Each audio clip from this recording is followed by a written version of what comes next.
2 linggo na ang lumipas mula nang sapilitang dalhin ang dating Pangulong Rodrigo Duterte sa International Criminal Court, ICC, sa The Hague, Netherlands. Isang hakbang na itinuturing ng kanyang mga taga-suporta bilang isa sa pinakamalaking pagtataksil ng administrasyong Bongbong Marcos sa sambayanang Pilipino. Ang galit ng publiko ay patuloy na lumalakas, lalo na't ang taong itinuturing nilang nagpatino at nag-ayos ng bansa ay siya pang inuusig ngayon. Mas masakit pa rito, hindi siya nilitis sa sariling bayan, kundi nasa kamay ng isang dayuhang hukuman, isang bagay na para sa marami ay insulto sa soberanya ng Pilipinas. Sa gitna ng lumalawak na kilos protesta at matinding sigaw ng suporta, isang malawakang signature campaign ang inilunsyad ng iba't ibang non-government organizations. Layunin nitong igit sa ICC ang agarang pagpapauwi kay dating Pangulong Duterte na pinangungunahan nina dating Senador Gringo Honasan at Congressman Rodante Marcoleta. Sa ilalim ng petisyong ito, libo-libong Pilipino ang inaasahang lalagda bilang pagpapakita ng kanilang mariing paninindigan laban sa ginawang hakbang. Ipinapahayag nila sa buong mundo na hindi sila papayag na maliitin ang kanilang tinig at hindi sila magpapaloko sa mga dayuhang impluensya na, ayon sa kanila, ay nakikialam sa panloob na usapin ng bansa. Habang patuloy na umiinit ang usapin, isang tanong ang bumabalot sa marami.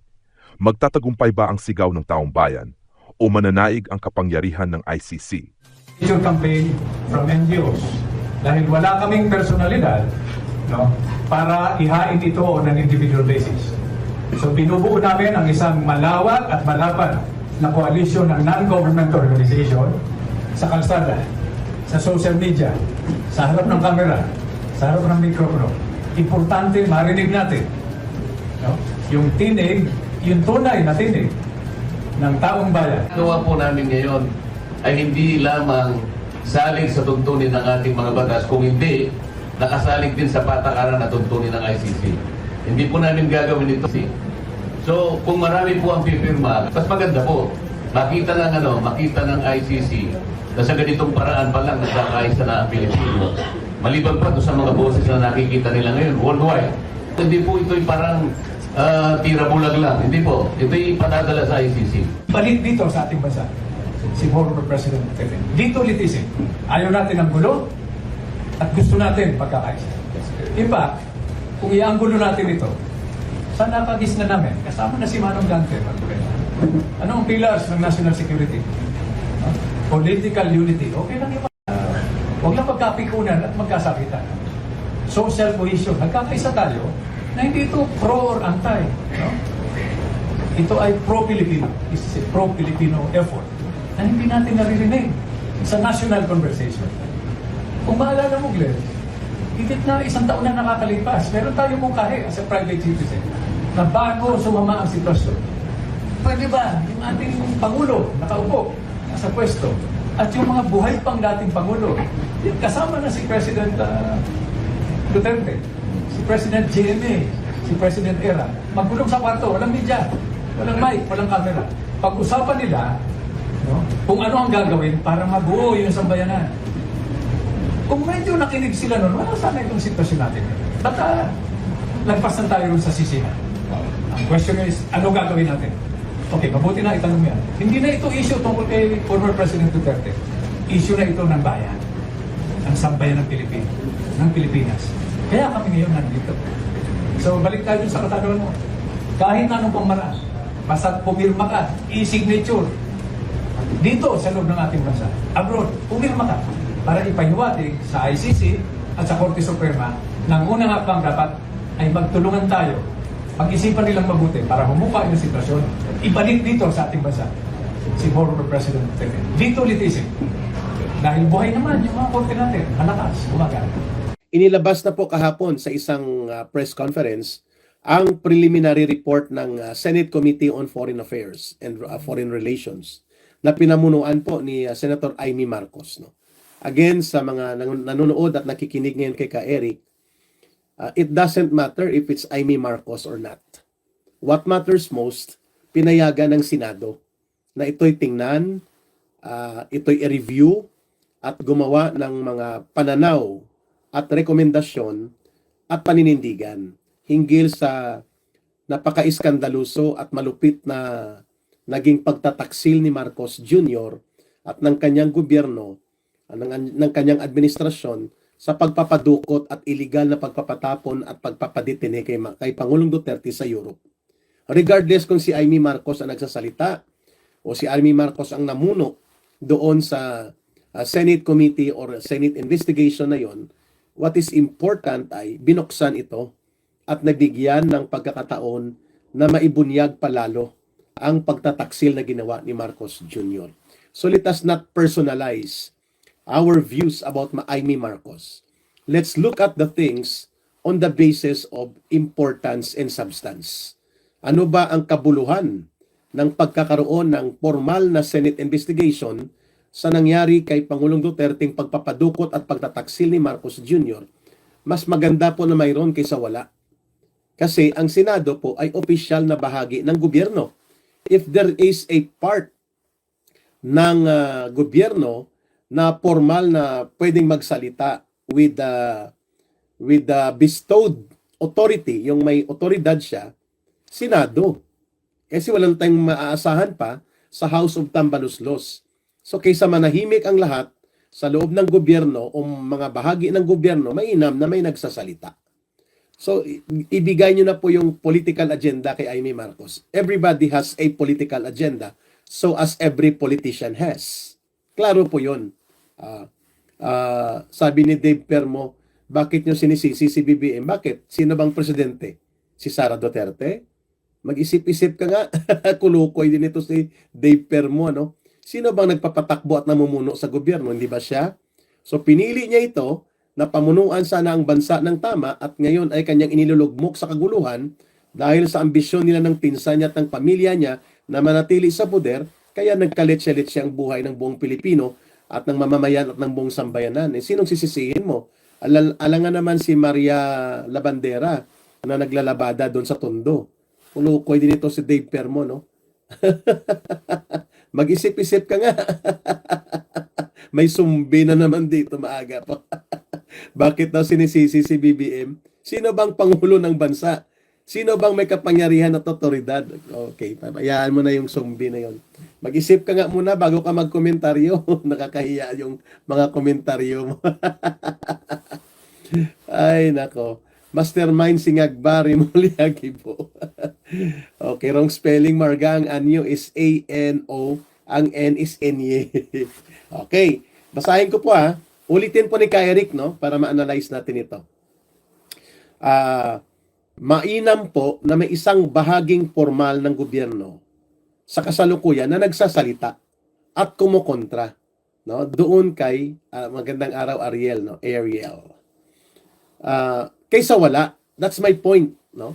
Kaya let us not personalize our views hinggil sa Senate investigation na ito tungkol sa kung sinong nagpasimuno, ano ang purpose ni Amy Marcos, given na po yon. Every politician, not just Amy Marcos, has his or her own agenda. Bigay na po natin yan. But what is important, ano po ang pakinabang? Ano po ang benepisyo niyan sa mamamayan at sa ating crusade para po maibulgar at lalo pa pong maipakita sa buong mundo at sa hanay ng mga iba't ibang sektor ng lipunan ang karumal-dumal na ginawa na pagtataksil ni Marcos, no? So whatever it is, July, Rojo, kung nangangamuti man si Amy sa ranking, kanya yon. Let's go to the report of the Senate. Ha? So I hope you will understand it. Hindi po si Amy Marcos ang nagpapatakbo ng gobyerno. It's Marcos, and then ang triumvirate na mga evil triumvirate na si Lisa na asawa niya at si Martin Romualdez. Doon po nakatuon dapat, no? Amy is out of the loop. Kaya niya ginagawa yun, hindi siya makaporma sa kapatid niya. Hindi siya makalapit nga, hindi siya makaporma kay Lisa. So there is a power struggle within the Marcos family. Hindi naman po yan bago. So kung gusto man ni Amy mag-survive sa politika, karapatan niya rin po yun sa taong bayan ang hahatol dyan. Dito tayo sa naging daloy ng investigasyon. Preliminary report ito. At dito tayo magkuha ng ating pag-aaral. Paano natin ito i-maximize upang palakasin ang ating hanay. Hindi natin kalabanin lahat.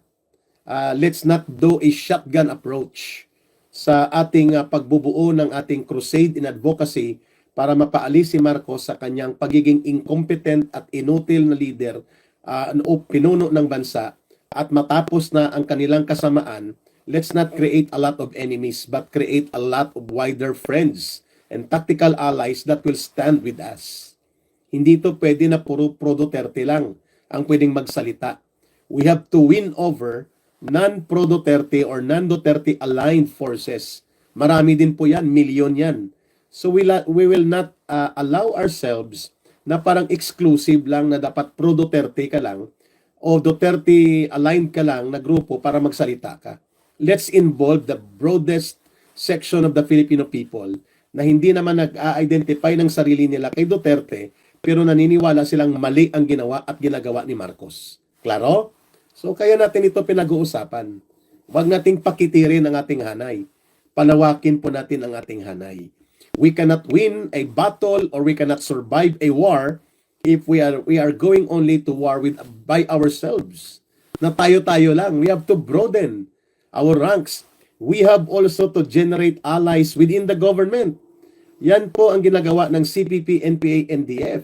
Bagamat gusto nilang pababagsakin sa strategic sense ang gobyerno, sila naman po ay nakikipag-alyansa tactically sa loob ng gobyerno para wasakin ang gobyerno from within habang nagpapalakas sila sa kanilang puwersa.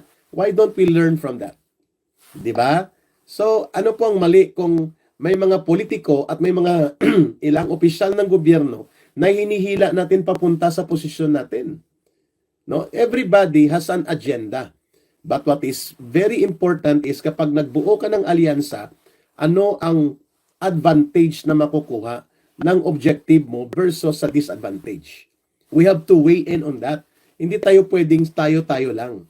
Hindi yan mangyayari na magtatagumpay tayo, na tayo lang ang nag-uusap, and we will isolate people who are not within the Duterte camp but are willing to also to join in the crusade against the evil schemes of Marcos Romualdez and are also willing to assert for good governance. No? Huwag nating i-isolate ang mga tao o let us not fence off ourselves, no? Bakuran natin ang sarili natin instead na palawakin natin ang ating hanay. Okay? No doubt about that, Narciso Poral. No more Marcos forever. Pero tanungin kita, kung hindi binuksan ni Amy Marcos ang investigasyon na ito at walang mga report na ganito, magkakaroon ba ng isang bahagi ng gobyerno ni Marcos o sa formal na gobyerno na tumutuligsa sa ginawa ni Marcos? Because Senate is a formal body of government. Kahit anong yaw-yaw natin sa lansangan, we need allies in the government to make a formal stand. So, wag po nating lahatin ang kalaban. Let us choose our enemies. Sino pong principal target na dapat nating pokusan? Si Marcos Jr. at ang kanyang alipores sapagkat sila ang nag-exercise ng poder. Okay? So, let us broaden our mind. Huwag tayong magdebate dito sa no more Marcos, no more forever. No debate about that. No? Pero, sa pagkakataong ito, hindi natin pwedeng tanggihan yan na si Aimee ang nagbukas ng Senate investigation at ngayon ang Senado mukhang maninindigan para punahin si Marcos sa ginawa niyang pagpapadukot kay Rodrigo Duterte. Mali ba yan?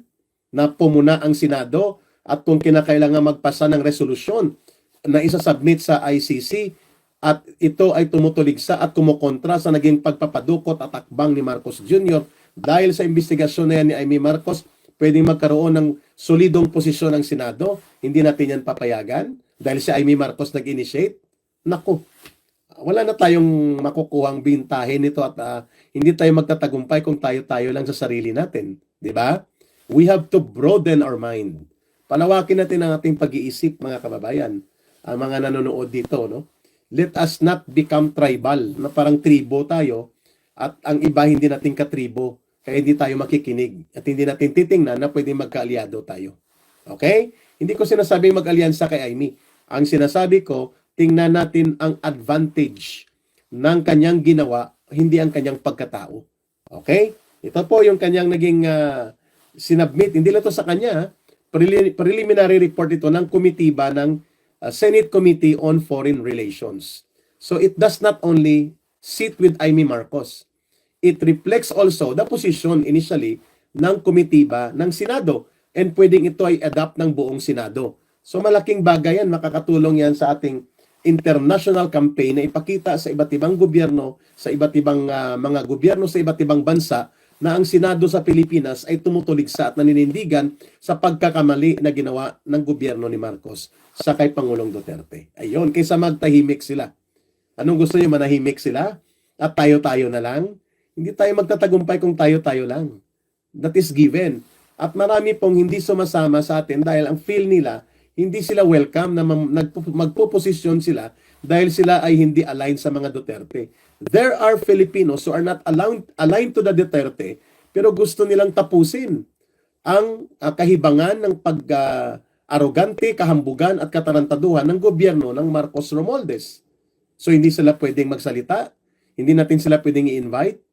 Oh, di ba? Ibig sabihin, we have to open up our mind and broaden the ranks of our support, allies, and friends. Wala pong nagtatagumpay sa digmaan na walang kaibigan na binubuo at walang kaalyansa o kaalyadong pinapalakas. Natural po yan na ang bawat alyansa may mga interest dyan. Doon tayo sa common interest ng ating common objective. Which is what? Mapalayas at mapaalis sa poder ang gobyernong Marcos Romualdez. And then the next step is to build a correct and good government na dapat nakatuon sa agenda ng mamamayan. Okay? Ito po yung pinicturean ko lang pinadala sa akin kasi hindi ko magamit yung dalawang phone. No? Puntahan na po natin ito ang binabanggit ng report or preliminary report. Okay, ito. Preliminary findings from the hearing conducted on 20 March 2025. Ito po yung Committee on Foreign Relations ng Senado. Hindi lang po si Amy ang bumubuo nito. Marami pa po siyang kasama doon ng mga senador. Number 1, the Philippines has no legal obligation to arrest former President Rodrigo Duterte and turn him over to the International Criminal Court. So mali ito, hindi. Tama. Walang obligasyon ang gobyerno ng Pilipinas para dukutin, aristuhin, o whatever term they're going to use para i-turn over si Pangulong Duterte sa International Criminal Court sapagkat wala tayong treaty obligation and we are not covered by any treaty mandate na pinasukan natin since we already left and abrogated our treaty relation sa ICC. Tama po ito. The Philippines has no legal obligation to arrest former President Duterte and turn him over to the International Court. Now, klaro yon. Therefore, ang ginawa ay extraordinary rendition or ang tinatawag na pagsasagawa ng state-sponsored kidnapping. Iyon ang ibig sabihin nito. Kung wala tayong legal basis of obligation sa ICC, bakit kinuha si Pangulong Duterte? So it was not an arrest. It was a rendition. No? At maganda na pinoint out ito sa Senate Committee Investigation. No red notice was received. Only diffusion letter. So magkaiba po yun, no?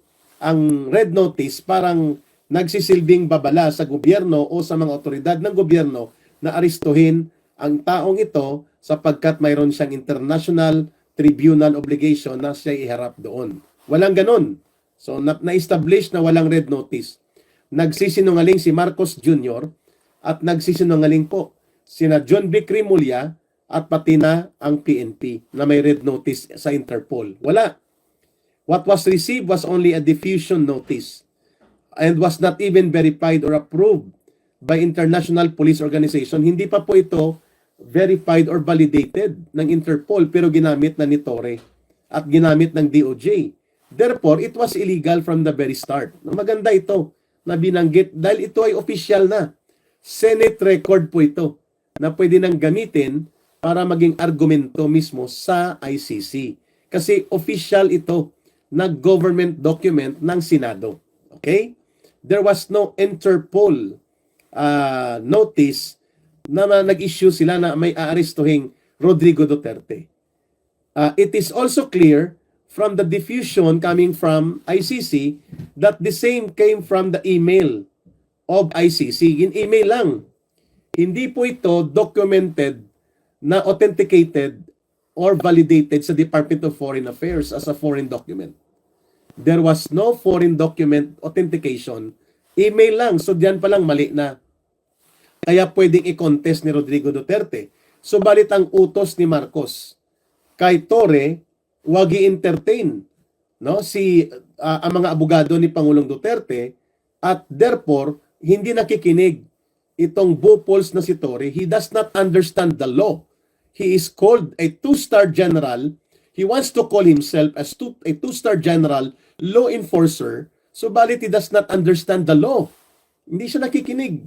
Kaya illegal, dapat kasuhan nga ito sila, pati sila Marbil, no? Pati si Marcos kasi under the law, by tradition, antayin mo pang matapos siya sa termino o mawala siya sa pagka-presidente bago mo siya makakasuhan, no? By tradition, ginagamit yan sa Pilipinas. So walang red notice, letter of diffusion, no verification of the document, email lang. Oh, ito, official record ito, email lang ang ginamit, which was very erroneous. Kasi paano kung yun ay spam? Yun ay isang peke at hindi validated. Hindi, kalukuhan ang ginagawa ni Torre at ng PNP at nila Marcos na sa pilitang kakalat ka rin si Pangulong Duterte sa isang chartered flight plane na ginastosan ng pondo ng mamamayan, hindi validated ang hawak nilang mga dokumento. Ibig sabihin, bogus. Entire operation and the entire gimmick nila, bogus. O bogus siya. No verification whatsoever that the request complied with Article 3 of the Interpol Constitution, which forbids the organization from undertaking intervention or activities either political, military, religious, or racial character. So may konstitusyon ng Interpol. Sa Article 3, pinagbabawal po na makialam sa usaping pang-politika, pang-reliyon, at anumang mga military affairs sa isang domestic na lugar, ang Interpol cannot intervene. So bupols talaga itong PNP, no? Itong si Torre, kung si Amy Marcos pa mag-describe, daig pa ng isang station commander ng pulis na nagrarangkong kapitan lang o tenyente. Kumpara sa kanyang ipinagmamayabang, 2-star na po ako ngayon. Eh ano kung 2-star ka? Ang utak mo, patrolman. Pwede ba yon? So, respeto ba? Tapos pinapakalat sa TikTok, sa mga reels, ang bilis niyang bumunot ng baril. Kahit anong bilis ng bunot mo ng baril, kapag inabot ka ng katarungan ng mamamayang Pilipino, wala kang patutunguhan kundi ikaw ay hahatulan. So, napakabilis doon niyang bumaril. Oh, would you fight me? Akala niya cowboy, no? Doon ka mabuhay sa Texas. Siguro si Torre ito, sa kumakalat yung mga video ngayon, ang past life nito, cowboy, hindi pulis. Yung mga nagdodraw ng mga baril, yung walang alam sa sibilisasyon, kundi pakikipagpatayan. Sana ginamit mo yan sa totoong kalaban ng gobyerno, ang bilis mo sa baril na pinapakita mo sa video. Labanan mo ang CPP, NPA, NDF, mga remnants ng Abu Sayyaf, ng BIFF sa Mindanao, doon ka magpakitang gilas. Sana nakipagdigma ka sa Marawi. Kung yan palang tapang mo, di ba? Would you that? Kung hindi pa English pang kulukoy, sana nagpa-deploy ka sa Marawi o sa Mama Sapano. No, ikaw palang fastest gun alive sa PNP. Wag mo kaming takot-takutin sa baril. Ano, papatayin mo kami? Papatayin mong bawat Pilipino sa baril? Kalukuhan. Hindi mo nga alam ang batas. Nakakahiya. Sabi ni Amy Marcos, daig ka pa daw ng isang station police chief lang sa istasyon ng pulis na ang ranggo, kapitan lang or teniente. Okay? Klaro. Furthermore, under the terms of the diffusion notice, there was no obligation on the part of the Philippines to turn over former President Duterte to ICC, absent of request for extradition or request for surrender. Hindi po kinukuha ng ICC si Digong. So, hindi ba ito isang lantarang pagbangga ng Senado by way of the committee report na inilabas ngayon ng Committee on Foreign Relations? Pagbangga ito kay Marcos. There was no request for extradition or surrender notice to be turned over ang subject na si Rodrigo Roa Duterte sa ICC. So bakit ginawa ni Marcos Jr. at ng mga alipores niya? Because they wanted from the very start to eliminate physically former President Duterte. Because it is all about politics. Nothing more. Politika ito lahat. At ipinagbabawal yan na gamitin ng Interpol or ang ICC na makialam sa politika ng pangloob na usapin ng isang bansa. Kaya malinaw na iyon ay isang political kidnapping. What happened to Pangulong Duterte was not only extraordinary rendition. Yun po ay political kidnapping. Kinidnap nila dahil hindi nila matatalo sa pagiging popular at mahal ng taong bayan, mayoriya ng mga Pilipino. Kaya natatakot ang Marcos Romualdez government kay Pangulong Duterte at siya pa rin ang kinikilala na inspirational leader ng mga mamamayang Pilipino.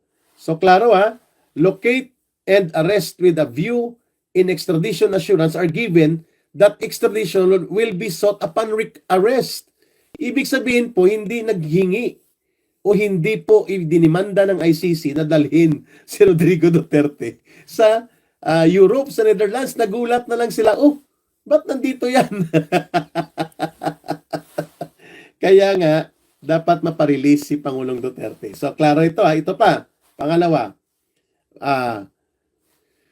provisions of arrest. The request is to be treated as a formal request for provisional arrest in conformity with national laws applicable to bilateral and multilateral treaties. Ibig sabihin, kung aarestuhin man, si Pangulong Duterte hindi po pwedeng hindi dumaan sa proseso ng pangloob na mga batas at konstitusyon ng Pilipinas.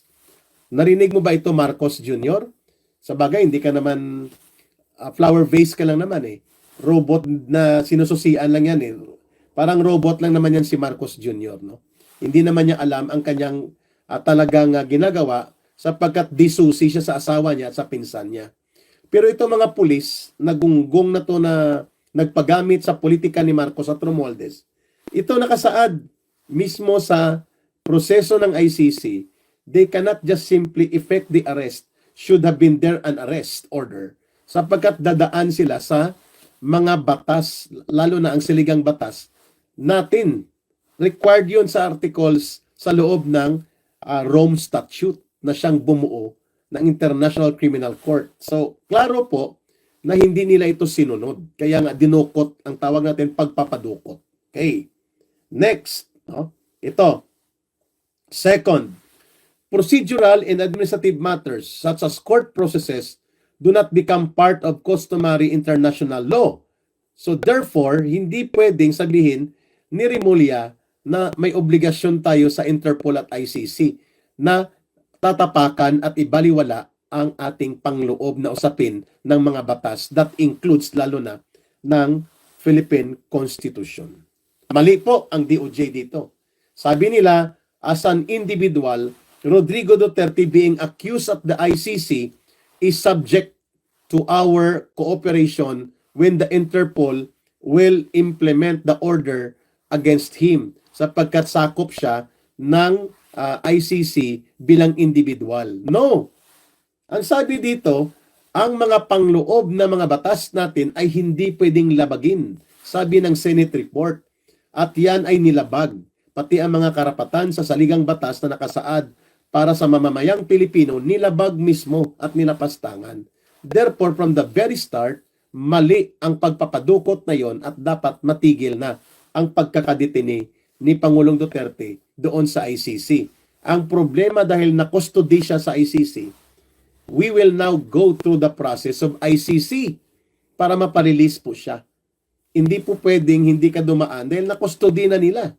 Kung wala siya sa custody ng ICC, ito sana yon. Hindi pa siya dapat ipadala sa Netherlands kung kinuha man siya. Dahil hindi po yan mandatory na i-turn over siya at walang request ang ICC for extradition or surrender of the subject.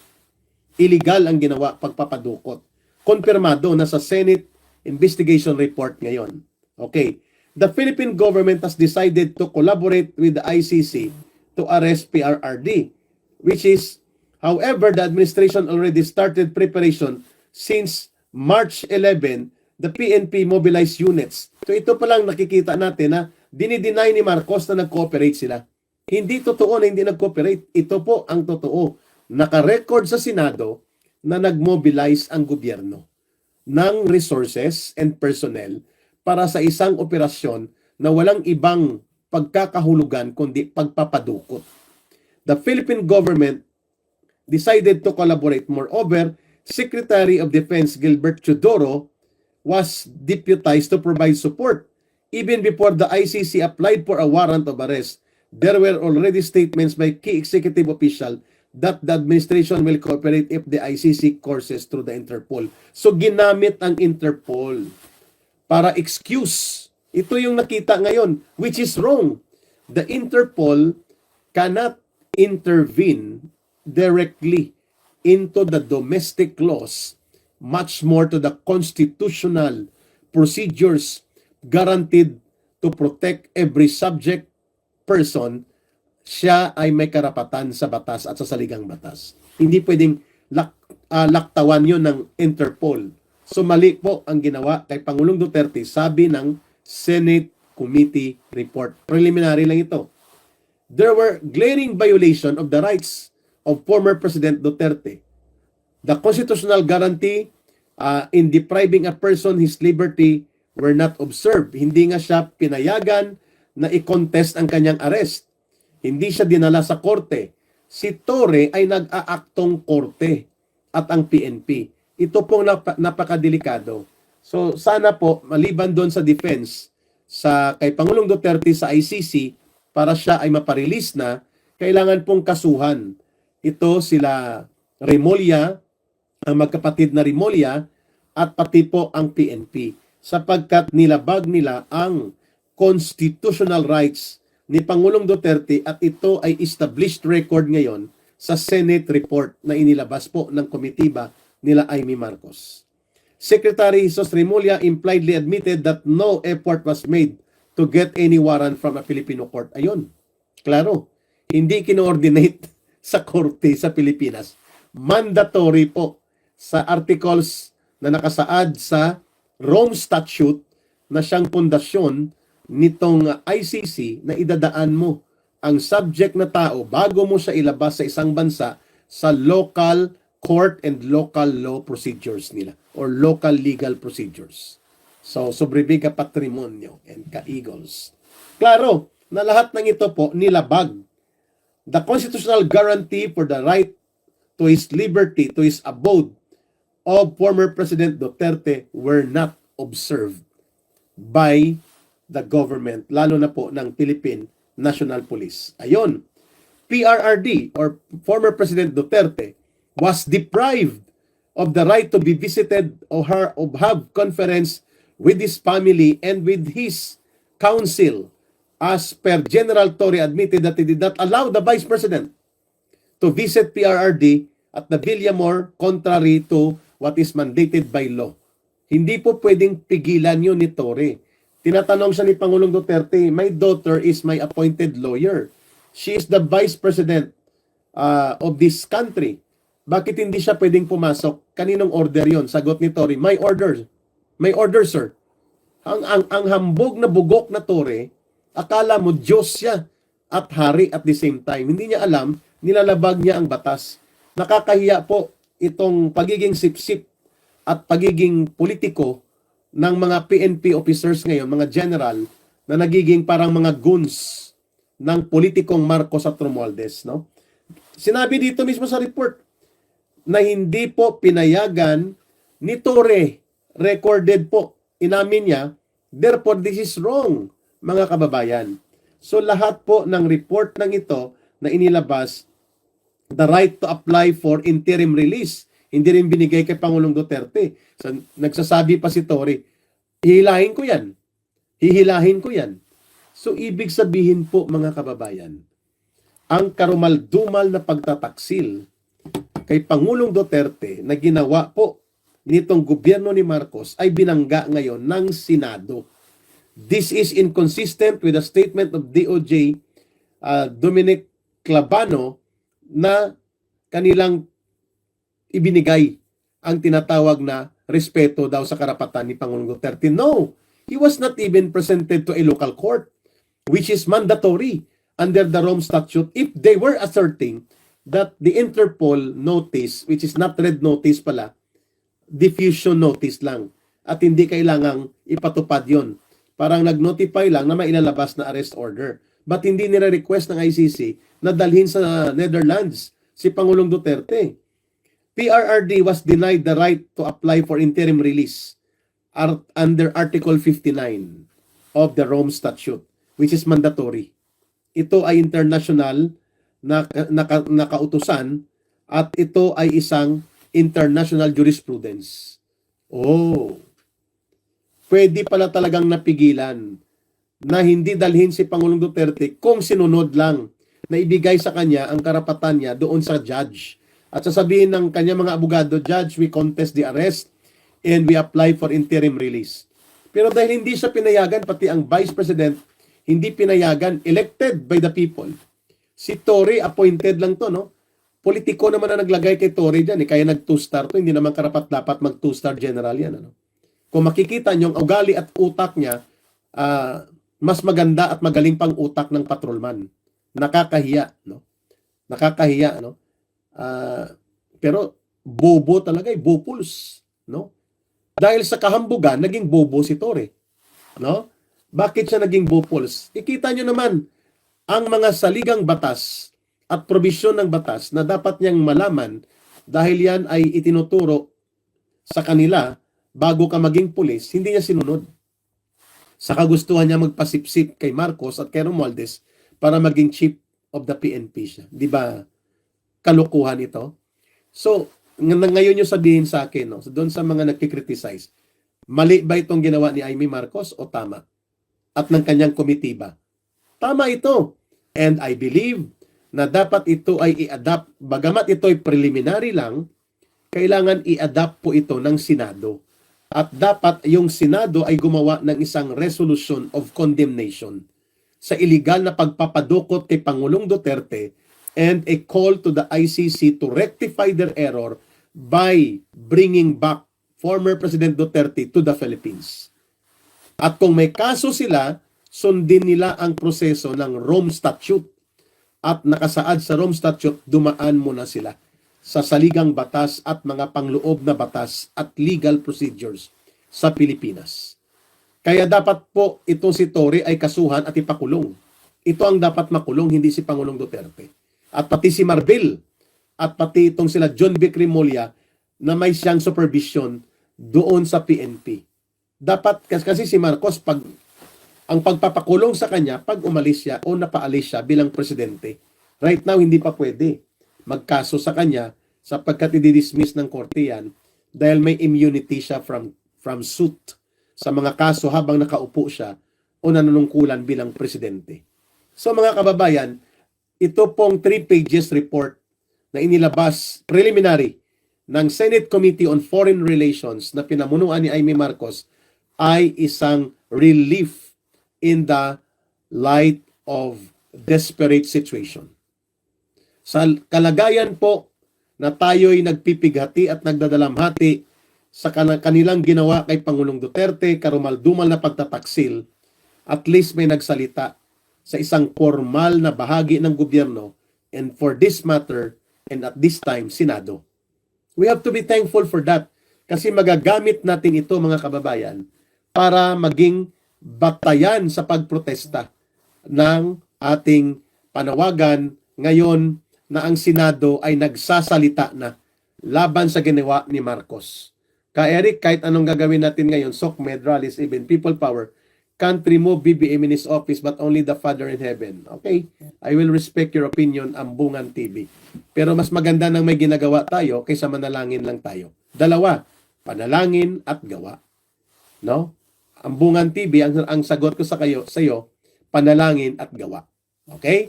Praying na matauhan sila. Sana may tumigok kay Tory. Ay, hindi malayong mangyayari yan. Doon yan papunta, Bibincio, sa kanyang ginagawa. River of Life.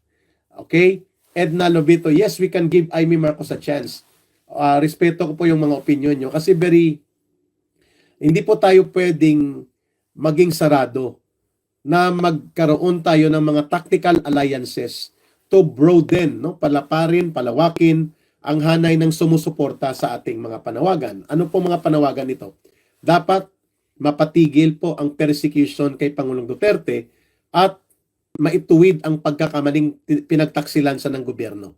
Maibalik siya dito. We need allies for that. Halimbawa, kumikilos ngayon si Senator Gringo Honasan, former Senator Gringo Honasan, umiikot siya para magkaroon ng signature drive. Ang mga Pilipino, siguro ang target nito 1 million, 2 million, 3 million, 5 million signatures na ipapadala as people's petition sa ICC na i-rectify nilang pagkakamali sa pagpapadukot kay Pangulong Duterte ni Marcos Jr. at ibalik sa Pilipinas. I like that initiative. So the People's Initiative to sign signatures at i-verify ito, cleared na may mga pangalan at contacts tayo, ipapadala ito sa ICC.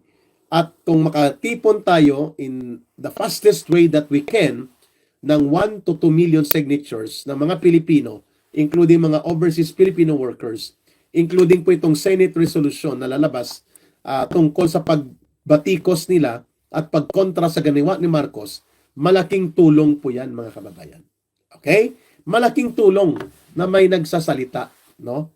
Kasi sabi nila dapat gawin ni Aimee yan kasi siya nagpatakbo kay BBM. So, it's okay Dennis Tiger or Dennis Tiger. Dapat niyang gawin yan bilang senador siya. So, kung ano man po ang kanyang mga pagkukulang o pagkakamali, pananagutan niya yan sa taong bayan. At yun nga mga kababayan, anong masasabi niyo sa balitang ito?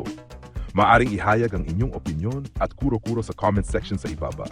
Huwag din kalimutang mag-like, mag-subscribe at mag-share sa bidyong ito. Maraming salamat sa panonood.